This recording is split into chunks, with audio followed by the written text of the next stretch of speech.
Alpha Pickleball Podcast, where we slice through the noise to bring you the juiciest insights, strategies, and stories from the dynamic world of pickleball. Join us as we serve up engaging conversations with top players, coaches, and enthusiasts, giving you an ace perspective on all things pickleball. Whether you're a seasoned pro or just stepping onto the court, get ready for a volley of knowledge that'll elevate your game to alpha levels. Let the rallies begin.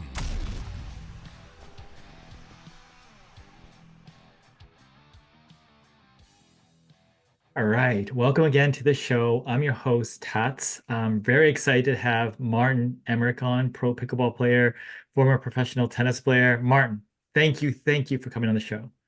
Thanks for having me there. Thank you. Yeah, it's great. I always love someone with a tennis background and also lefty, right, in doubles. So that's Correct. wonderful. It sounds like like most players that achieved high level in tennis, you started very young. Like, what was your story of starting tennis originally? So my dad was a professional tennis player and not allowed to travel because we're from East Germany.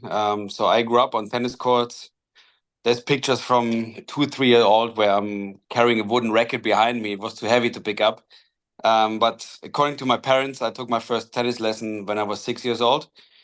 And then it just continued, I think at like 9, 10, it was 3-4 days per week. And then, at 11, it was every day, including tournaments on the weekends.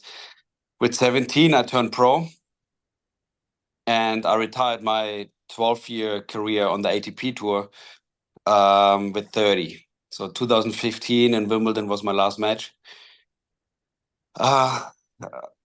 I started playing singles first. I wanted to be top 100 in singles. That was the goal from childhood on. I just didn't make it. I got to 604 and really dragged it around, didn't make any money. So then the next goal was, let's play the big tournaments. So I started playing doubles. I wanted, let's say, easy on the future level. I wanted easy on the challenger level. So I knocked on the door to top 100. It was really motivating. Some more prize money came in. All of a sudden, you get hotels for free. You get a nice shuttle ride from the tournament to the club. Some more sponsors, they have interest in you. So, okay, I become high in the national ranking. So the Davis Cup captain is interested in you. So I decided to skip singles completely, practice doubles full time. Find a consistent double partner. That was a big thing. And so I connected with a Swedish man, Andreas Siljeström. He just graduated fresh from college. He was national champion in doubles, who's also actually playing pickleball now. So we got quickly out of the challengers into the ATP tour. I think we got to like maybe top 70, like 65, 68, something like that. We get to our first Grand Slam as a lucky loser at the US Open. We get to our second Grand Slam, the French Open, and he breaks his foot. So he's out for 8 months. Was a great story together, but then I had to move on. So I picked another German guy, someone I lived with from 17 to 19 years old, Andre Begemann. And with him, I won 2 ATP tournaments. We got to the Davis Cup together. So I reached my career high with him of 35. He was 37 at the same time. And then some off-court stuff happened, and then on-court it didn't go well anymore. And then I changed partners a little bit here and there, and eventually I had enough at 30 years old. Just didn't have the drive anymore, the fire to stay every day top motivated. So I dropped to like 80 in the world, and I thought, okay, if I have a good run at Wimbledon, if I go deep again, I get a push in the rankings and go for more. It didn't happen. I lost first round. And then that was the end of the tennis story. Yeah, I mean, I'm always interested because I'm also interested how it relates to pickleball. But I mean, I saw some top doubles players and how hard they worked and how much they thought about tennis all the time. When you were able to keep yourself motivated, how did you motivate yourself? Is there anything external, or did you just wake up in the morning ready to go? Or do you had to come up with all sorts of different ways to keep yourself motivated to work that hard? That's the thing. That's why I stopped, because the automatic fire, the big fire in my chest was gone. So I dragged it around for a good 5, 6 months. It wasn't easy to stop, because it's basically your whole life from childhood on to then being 30, having everything based around tennis. I was tired of traveling, of working 5, 6 hours every day. I wanted a different life. And honestly, when I stopped, I didn't even know like what is plan B. Then I started coaching, but so that decision to stop was really difficult. But at the same time, I wanted to stop it on a high and not just linger around 200 in the world and be nothing anymore. So even if I tell the story now to you or to your listeners, but to stop at 80 in the world is not bad. That you can say your last match was in Wimbledon, it's not bad.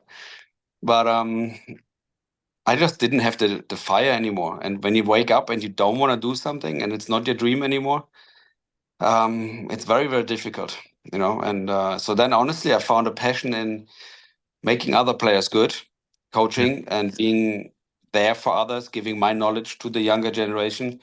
Really, until today, like it fulfills me. I want to be surrounded with great characters, with good athletes, with driven athletes. And I hope they don't learn from me how unmotivated I was at towards the end. Um, and what is very surprising to me, and I had it just in another interview, that fire I was missing at the end of my tennis career, I totally have in pickleball. Yeah. Um, it's it's difficult to describe, and I actually don't really have the words for it. But right now, I'm waking up. I want to be top 10 in the world. Doing more rehab. Okay, I'm older now, right? So I have to do it. But I changed my fitness program. I'm practicing 2 to sometimes 4 hours now a day. Pickleball plus a pickleball specific fitness. I had to change my body. I looked a little bit more buff, let's say, a little bigger as a coach. You know, you don't have to function as much anymore. So I had to change my routines. I'm waking up at 5 a.m. every single day. Wow. I'm working out. I do rehab. I build myself an ice bath in order to recover best. I'm eating better than as a tennis pro. I'm having a sleep routine. Um, so I would say the only thing I'm taking with for my tennis career is the mental strength. I had a mental coach when I was a tennis player. And those things, breathing exercises, activating both brain halves, you know, those things I'm taking over into pickleball. So calmness wise, I have a little bit more knowledge now. And now I'm a full-time athlete again at 39 years old. It's bizarre, but it's fun. It's a great life now. Unbelievable. How did you start? Honestly, out of pure jealousy. Um, so my wife, we have a 3.5-year-old. She wanted to lose some baby weight. Maybe our little one was like 2.5 years old. I think it was like 2 years. Um, and all of a sudden she was gone when I came home. You know, I worked 12 hours every day, 7 to 7. I eat my lunch on the court and I come home and my wife is not there. I'm like, is there another man? That was my first thought. And she's like, no, I'm just playing pickleball. I'm like, okay, sounds a bit lame. Pickleball is not a real sport, right? I thought at this time. Um, so I just showed up at her pickleball gatherings. And I'm like, okay, that looks easy. I didn't really think it was fun looking. Um, so then my wife loses 50 pounds. I'm like, okay, that's a great exercise. Let's go. Let's give it a try. So I show up another couple of times, just watching, observing. So the other ones say, that's your husband. He plays tennis, right? So he must play okay pickleball. Okay, looks easy. We're talking, I don't know, a 3.0, 3.5 level, right? But I didn't even know at this time what it means. So they give me a paddle. I'm just playing. They're like, oh, you're going to easily be a 4 or 5. I'm like, I don't know what that means, but okay, I had my career. Let's have some fun. So I show up another time. Then there's a local tournament, I think 2 weeks later. And one of my now good friends is asking me, do you want to team up? I'm like, no, I'm not going to play any tournaments anymore. I'm done. That's my past life, you know. Plus, I'm so tired. I'm working 60 hours a week. I'm like, I don't even know how to do that. It's like, okay, on the weekend, come on, Saturday, Sunday, let's try. And maybe it's only Saturday because Sunday is the final, right? So we sign up. He convinced me. We win it. It was on the 4 or 5 level. So I get a Duper rating. I didn't even know what that is. He's like, there's another tournament in our drive in, I think it was in Punta Gorda, maybe somewhere in Florida. It's a 5-0 level, and the pro players are playing there. It's an APP tournament. I'm like, all right, I don't even know what it means. So I canceled my lessons for the weekend, and we played the 5-0 category. We win it. Okay, now there is music on center court. There's spectators, a little bit of like a beach volleyball atmosphere. And I'm actually that little fire, which was gone then like 6.5 years, not there anymore. Like I didn't even dare to think a tournament in any sport. All of a sudden, it's like, ooh, it's coming. It's exciting. So let's practice. So we meet after teaching 12 hours. We meet to play 40 minutes. I'm like cramping. I'm like, dude, I'm too heavy. Like I wasn't fat. I was just muscular wise heavy. I have to change.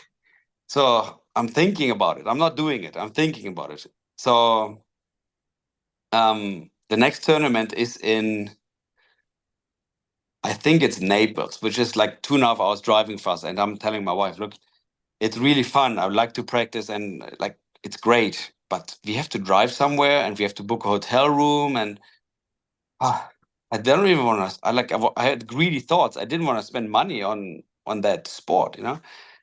Anyway, so we win that tournament as well. I'm playing with my wife mixed all of a sudden, and we win it as well. So pedal company, you know, that whole book.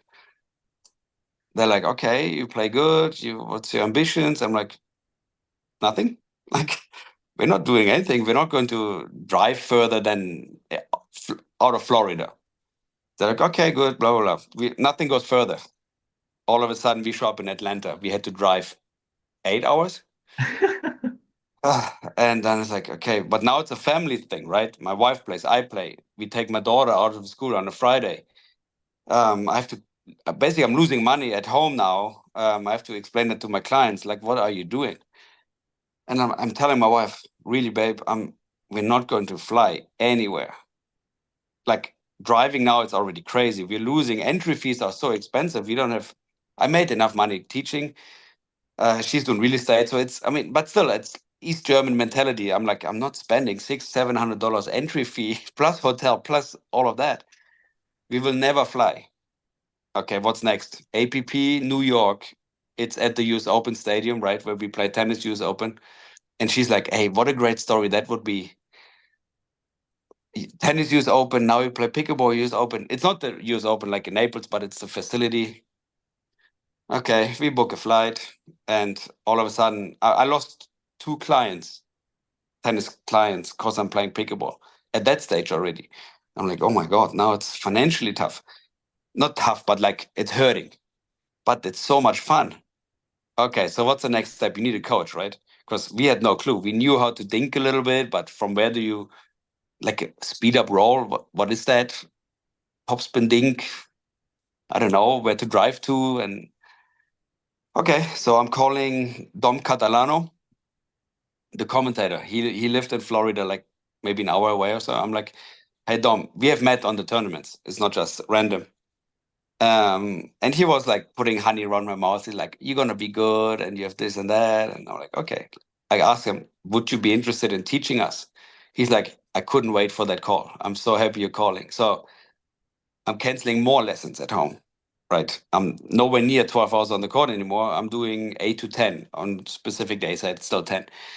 So we're practicing in my lunch break now, an hour, sometimes 1.5. But again, body is too heavy. I had to change so much. So I dropped like 10, 12 pounds. And he's like, you're gonna be a pro now. You're playing pro tournaments because 5-0 you don't need to do anymore. I think we won 7 5-0 tournaments, like kind of back to back. So what's the next step? 5-0 is not that fun anymore, right? Okay. pro tournaments it is, but you get a whooping all the time. You play qualies, you lose in qualies, you're not really there. And then all of a sudden, something clicked and we qualify almost every time. We're main draw. And then I won my first gold in APP in Chicago last summer somewhere, like 2 bronze before that. My wife got silver, bronze, I think. And all of a sudden we're PPA contracted, and I'm still teaching tennis. I'm teaching a little bit pickleball as well. But now every day is like our life is pickleball now. It's really, really crazy. Fun. That's amazing. So you talked about some of your fitness routines, but what does it currently look like in terms of on-court training? Like how much are you drilling? Like what? I mean, obviously your wife playing helps, but and I think your neighbor, I think I read somewhere it's a Tina Pisnik, and Yes. I think you have people around you. What does that Well, look that's like it. for you? Like, I wish I would have more, like, also males around me. I have Tina. She lives across the street from us, and she teaches tennis on the same club next to me. So now our routines are 7 to 8 or to 8:30. We only drill. We don't do any rec play. So when Tina and me are playing, Tammy is still sleeping. Then they go to school, or they bring Gabby to school. And then I play with my wife either in the lunch break or afternoon practice somewhere. But we only drill. We now from the matches we know where do we need to improve. Luckily, the most matches are video streamed, so we can look at them again to know where do we have to improve. So it's really just drilling. Maybe a day before we try to invite someone, but we don't have good players around good enough to really get the high level play. I mean, look, the girls, they benefit playing with me, right? I got solid with dinking because of them. And then hand battles, I need like 2-3 sets at the tournament before the matches in order to see that ball coming. Fitness wise, I do rubber band, body weight stuff, medicine ball, throwing, no heavy lifting anymore, like nothing over 100 pounds. And then on the court, it's like a couple sprints. Like, the pickleball is pretty short compared to tennis court. So you don't really have to do much long distance stuff anymore. It's a couple jumps, quickness, like quick steps. And then I'm still hitting. If I'm teaching, I'm still hitting with like most of my players, which is also somewhat of fitness. Yeah, I mean, I met one of the guests saying that pickleball improved my tennis, but my tennis is not improving my pickleball. Since you're still hitting, is there any interaction between those two? So I would say that no, I actually would not say that is true. Not in my case, because seeing I play doubles, my hands at the net, my volleys were super quick. In my peak, I would say I was maybe top 5 quick hands at the net. I lacked in other areas of tennis, but volleying and having very quick hands was definitely my strength. So I don't think my hands got quicker in pickleball. So pickleball did not help my tennis in that case. One problem is there if I play 2 hours of pickleball and I do a lot of that rolling stuff in tennis, then I take like a couple volleys where you have to cut it again. So I don't cut the volley much in pickleball anymore. I used to in the beginning. Now I'm rolling it and I'm blocking it. And in tennis, you can't do it. And you still try it sometimes, but like you got to be a bit more solid in tennis. Yeah. So yeah, I would not go with that statement. Yeah. So for you, I mean, I guess okay, give me an example. You said videos, you know what you need to work on. What's a past improvement project that you said, okay, this is something I need to work on. And you have it now, but during that process, what did it look like? Is it just focusing on just that one thing over and over and over? Do you vary it in different scenarios? How do you kind of like take a weakness and shore it up? Best example is a double-hander roll, dinking. I used to just slice it and cut it and move it around good, and then kind of reach in and look for that speed up. But I feel like even in that short time that we are in the game, it already improved so much, that game, that everybody starts rolling. So now every dink roll looks like a speed up, a potential speed up. If I just cut it the whole time, they know there's no speed up coming, because as with one hand, it doesn't really work. Like, I tried it, it doesn't work. So I gotta put the second hand on. That is pure drilling, like 500 cross court dinks, then into the middle, then down the line, mix it up. But then the problem is in the match, in the actual tournament match, being brave enough to use it. The first time I really felt I'm brave and I can use it in almost all situations was when I played Ben and Colin Johns in Phoenix, which is so stupid because one in the world, why would you try it there? But I had the mindset of, look, you got nothing to lose anyway. I can never outslice them at all. So use it now. Be brave enough. But it's live TV, center court against them. You can look like an idiot. But that match, it kind of made click that you can roll it, that you can slice it, you roll it, speed up. And if you manage to get a couple points that way against that team, that motivates and gives you some more confidence. And yeah, that was kind of like my aha moment for that ball. I Yeah, still I have mean, so much to learn, so much, but yeah. I it, mean, being a lefty, rolling a two-hander cross court, what do you have to be careful when you do that um, to well, afford? obviously don't leave it too high. Yeah. Don't get too excited if you see a cross court opening, because it feels like a great shot, but they often run it down. It's an early for them. So then you're in a bad position. And then the next thing I would say is don't speed up right away. Like, I often feel like the first time I put the second, let's say I'm like cross, and then I put the second hand on, I want to speed up already, but they know it. You got to put them asleep first. Like, give them 2, 3, 4, move it around. Oh, the hand is on, you won't speed up, boom, and then you bring it. If you just cut it, and all of a sudden second hand is on, well, that's like a handwritten invitation, right? And that temptation is there, but you got to hold back a little bit. Yeah, that makes sense. Yeah, I mean, well, also, with playing, there's men's doubles, but then there's mixed. As a lefty, anything to consider playing mixed as a lefty? So I can pretty much only play on the right side. I had one match now in Mesa with actually we qualified and then won two in the main draw, lost in the third against Kelly Smith and Jay De Villiers. It was 9-9. That was a good match. Only with her I managed to play on the left side, but just because she's also very good on the right side. So I'm purely on the right side in mixed and actually in doubles as well. So having the forehand in the middle, if I take about 3/4 of the court, I can dictate a lot with the forehand, which I find is a great advantage because you can, out of a regular dink and drop, always speed up. Like what I just explained with the double hand or backhand. On the forehand, it always looks the same. So it's a big advantage being on the right side and then being a lefty, having the forehand kind of in all the court.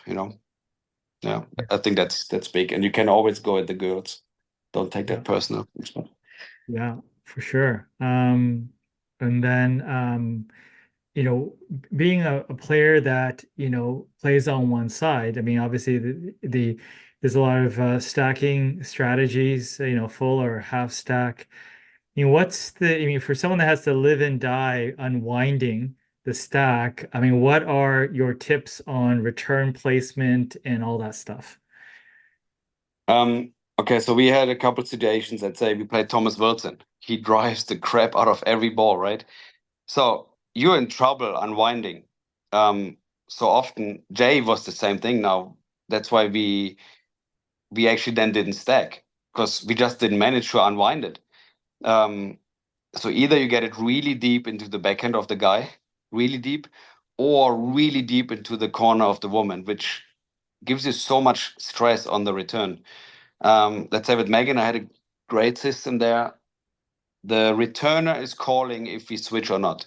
So the idea is you want to stack and unwind it, but if the serve is too good and the returner is in a stress situation, we just stay.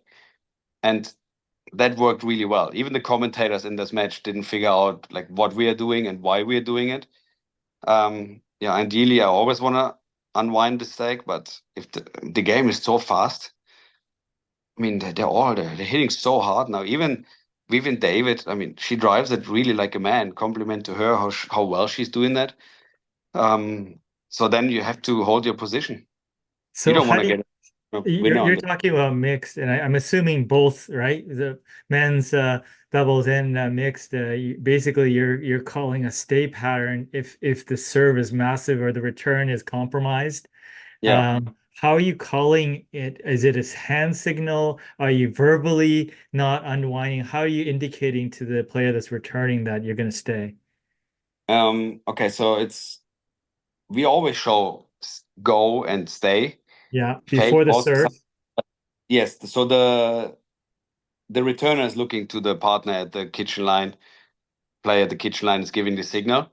But I mean, seeing I want to be on the right side all the time, it's pretty much clear that we're gonna switch. We technically, with my partners now, I don't have to give the sign anymore, but we still do it because it kind of feels like we are a team, and you show your opponents you're there. But it's clear that I'm not staying on the left side. I'm gonna move over to the right. Yeah, Um, and then if the return is just, let's say you play deckle bar, I don't think I will ever unwind on that serve plus that drive. So I just stay. I mean, but the returner is calling it then. They yeah. say switch or stay. They you know it. The ball is flying deep. You see it right away, and then you just hold off your partner. Got it. So basically you just know that, if the serve is massive, that most likely and you can hear the contact, maybe it's kind of, compromised or the return say floating short, then basically you guys just intuitively know not to unwind. Yeah, yeah, yeah. Now it's the game now, and I feel like in the last 2 months or so, it became so big, so fast that in every match I played now, there's the situation that you cannot unwind it. And you don't want to just give them an opening on the court because you have to unwind. So I'm still not practicing enough on the left side because I still have so much work to do on the right side. Um, but it's good enough to hold a rally. But I don't want to have a whole match me on the left side. That's not good Yeah. enough. Yeah. So it's an emerging situation. You know that if you stay, you're going to have a better chance of winning the point somehow, hacking Yeah, it out than just getting caught and missing or popping something up on the first ball. exactly right. Okay, that's interesting. Okay. Um, how about any other court positioning tips that you'd give to someone that's trying to become more advanced? Uh, can't say our secret sauce right away, but Danny De La Rosa and me, he came down to Florida for a week now, and we practice on something, which is working well in practice. Tomorrow we have CJ Klinger and Joe May. Let's see if it works. But I don't want to say, I don't know if they're watching it now or not. This No, isn't but live, but I get it. No, for sure.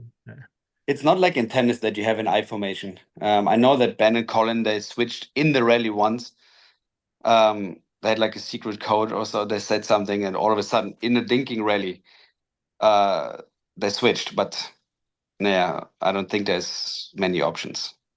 Yeah. There's no I formation like in tennis where you can switch around and faking. I mean, yeah, you can do it, but all these top players, the top 15 players, they're just too good. Yeah. Sport is too small to do like fancy stuff. Yeah. How about spinning the ball, with the top spin, especially I just find that the speed in which people are spinning it from the kitchen is it's getting faster and faster. I mean, I personally, that's one of the shots that's a little difficult, from a tennis background. I just Mhm. overhit that thing, and you gotta be a little soft. I mean, how is your transition of hitting sort of those kitchen shots with more spin or stuff like that? So the material is getting faster and faster, right? You see how pedals are more failing. So obviously the companies they're pushing the limits, which creates more speed and also spin. So the speed ups, let's say off the bounce from the kitchen line, I used to nail them straight in the fence because I didn't know at what arm speed I gotta go. And now I figured out is about 60% of your max speed, maybe even only 50. And Yeah. it's more about catching your opponent at the right spot and then finishing the next one. Yeah. So sometimes it's better to give it like we call it an off-speed pace, where you're waiting for the next one to have a chance. And it's a little bit of a mindset, because obviously when you do that speed up, you notice there's a little bit of a chance, but you're not allowed to get too excited and then just blast it. If you hit it right at the body, okay. But then again, the top players, they're good enough to just go away, and then the ball's landing in the fence and you look an idiot. So an off-pace speed up is key. And this is, yeah, this is tough. You got to create a lot of spin at a low pace, but it comes back to drilling. If you hit like 200-300 every day, you're going to figure it out at what pace of yourself you got to do it. Yeah, for sure. It's just the sheer volume and just sort of experimenting here or there. You started talking about sort of experimenting, with you with Daniel and stuff like that. I mean, how much of it is that? I mean, I know in tennis a lot of times, and I didn't play top level like you did, is I hear the talk of certain types of patterns and situations that makes sense to hit certain ways, right? I mean, I Correct. guess he used to hit cross court all the time, right? Hit down the line, Brad Gilbert style, right? Or serve this way and then or short, go down the line. Simple things. I mean, I heard in pickleball, some people have very, very complicated dink patterns, or some people don't even think about it at all. Which end of the spectrum are you're at? I'm more at the looking at the opponent. Where's the weakness? Um, do they return better on forehand or backhand? That's where the serve goes to. But there's not, you can't really serve an ace. If you go serving down the middle, you can't really get anybody out of position. But the forehand return gets a bit deeper than the backhand return, as an example. So you go more into the backhand. You return in the forehand or the backhand because a certain drive is weaker. Dinking patterns, again, the top players, I mean, you can wake them at 2 a.m. in the morning, they don't miss a dink. You know, they can all move it around. But then it comes to speed up patterns. You know, let's say Pablo Tellez, he has that backhand roll speed up, so you don't want to give it high. But if you give it on the forehand, you might look a little better, right? Then let's say Pablo and Federico Starkswood don't give any three-quarter dinks high to Fed, because he's gonna earn everything. Tyler Lung, same thing. So you gotta stay away from those things. Um, yeah, I mean, you gotta watch all these top players to see what is their strength. Gabe Tardio's reaching in, Andre Dajesco's reaching in a lot. JW, you think he just dinks, and all of a sudden you get that backhand roll right in your face. Like, you gotta play them a couple times. You gotta watch them live. Then you're gonna look whatever on YouTube or so. Look again, like my own matches, the few which are online, I watched, I think 5 to 6, 7 times each, and then you rewind and you look at it again. Like where's your pedal position if they speed up? Like if you really want to be good, you gotta watch all of those things. And I promise you, I have never done that in tennis. Never. Oh, interesting. So the video material now, and back in the day when I played, it was all there. Like we had cameras and there was YouTube, but now it's more precise, I would say. Yeah. Like tennis is more complicated coordination wise, because the ball bounces way heavier and you can create way more. But seeing it's on such a small room now, pickleball, you gotta go for the little percentages, to know where's that speed up going to. And then Yeah. they do the same, right? They also develop. You see, a great example is Dylan Frazier in Palm Springs, first tournament of the year. Everybody's, oh my God, now he even has a back and roll. He was slicing everything. All of a sudden, he's like back and roll, back and roll. So you know what he did in his off season, right? So he's improving. Everybody's watching it. I mean, there's too much money involved to not do it if you want to actually like do it the right way. It's almost like with all the video footage, and like you said, everyone's breaking down the nuances of tendencies and stuff like that, that the race to keep evolving the game is, it needs to be very aggressive. If you don't if you don't do anything, let's say what I just said, and many players now have coaches doing it for them. I still don't have a coach who is doing that for me, right? So I have to do it. If you don't do it, other people will pass you, and you will never catch the top, if you even have a chance to catch the top. Yeah. Yeah. No, that's wonderful. Now you said, like many players, they that don't have access to very good players concentrated in what area. You have a neighbor, so that's good. But what advice do you have for people that maybe not have access to, these players that are next level or have ties to pro ranks? Ball machine and a wall. Okay. I hated it in tennis. Like, you would never see me being, let's say, considering myself a pro tennis player hitting against the wall. You would never see me. You would never see me getting a ball machine. Yes, I would serve by myself, but tennis serving is a weapon, right? In pickleball, I mean, yeah, get better at your serve, but it's not a huge weapon. But with the ball machine, you can pretty much play every situation. And for me personally, drilling gets me better than playing rec games. And against the wall, you do quick hands. You do speed up, reset, speed up, reset. Like, I do that, and it helps. Yeah, very cool. I love it. Is there anything else I missed? Oh, partnerships. Obviously on the Big thing. um yeah, in tennis doubles I never noticed, that there were still two people on the court. I guess when you played more serve and volley, I see more baseline in men's doubles, which is interesting. But in pickleball, the court's so small, essentially two people have to become one, right? Essentially, there's no, I think someone mentioned in table tennis, you have to take turns hitting it, so you can't isolate the same way. Mhm. What are your thoughts on the right partnership and how to secure it? It's very difficult, but it's absolutely key. You see that the top teams are staying together. Knowing what your partner is doing is super, super important. For me, it's also very important to have the right chemistry, because I'm like an energetic partner. I'm fist bumping to my partner. I'm high fiving a lot. And if I don't get the right energy from my partner, I'm like, yeah, okay, we might play good, but are we getting the last percentages out of it? I don't know. So I was that way in tennis. I guess that's my character. I'm a little bit of a hothead, but yeah, like, if I'm quiet, I'm not there. Okay. So if you see me screaming, never in the opponent's face, but whatever, to the crowd, to myself, to my partner, yes. Um, then I play my best. And obviously, I need a partner who does the same thing. Currently, I have that.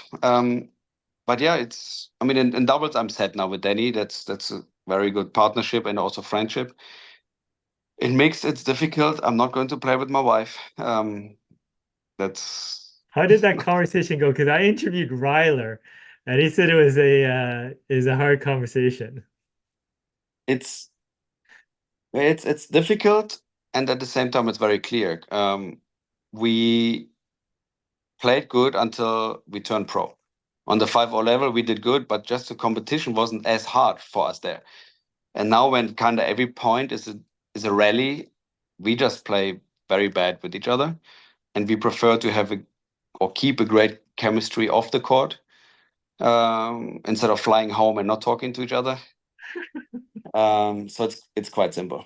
It's like we don't play well with each other, and now we can go for dinner and everything is at peace. So it was not a hard decision to do. I think marketing wise, sponsorship wise, it would be better if we play together.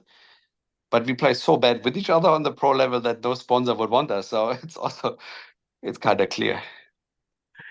Awesome. And I guess what you have two chances to win, right? In the tournament, right? Two separate chances. We have three chances. Three. No, we have four. Oh, you're four Double, because of double. the two events. Yeah. And now soon it's gonna be five, because my wife is playing singles sometimes. Ah, very nice. Now you talked about sponsors. How does that work for you? What kind of support, general support you get from your sponsors? So first one who picked us up when we were really nothing, like up and coming on the 5-0 level. Thanks for tuning was in Holbrook, to the Alpha and we Pickleball just Podcast with Tats. re-signed with them If you for another enjoyed 2 today's years, which episode, is subscribe, amazing. rate, It's and tremendous. connect It's with us on a social media. great Stay company, alpha product-wise, on but the also pickleball people-wise. court. Like Until our we next honestly feel like session. we are Holbrook, we are family with them. It's really, really good. It's a contact every second day at least. Now they involve me in the production of the pedals, which is it's very great for me also to be involved in that.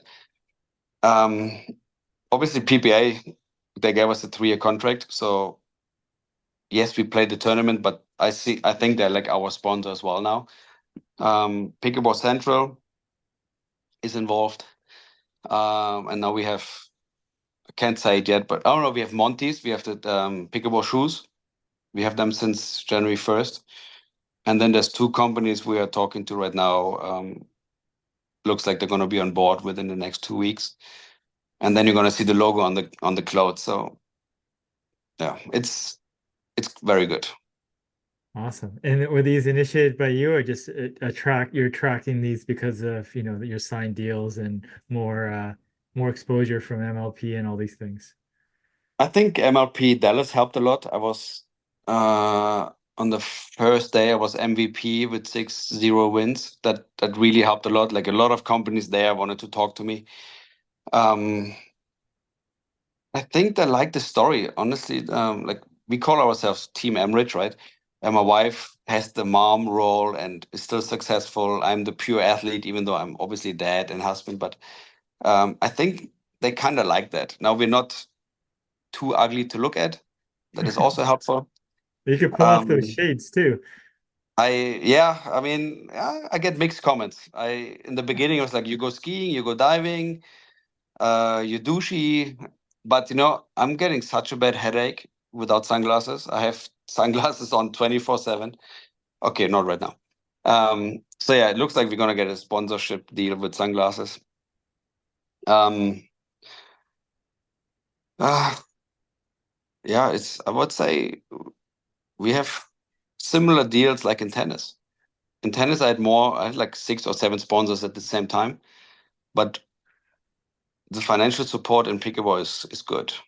It's very Yeah. good. Awesome. Well, is there anything that I haven't asked you but you wanted to share? The future next generation champ will be our daughter.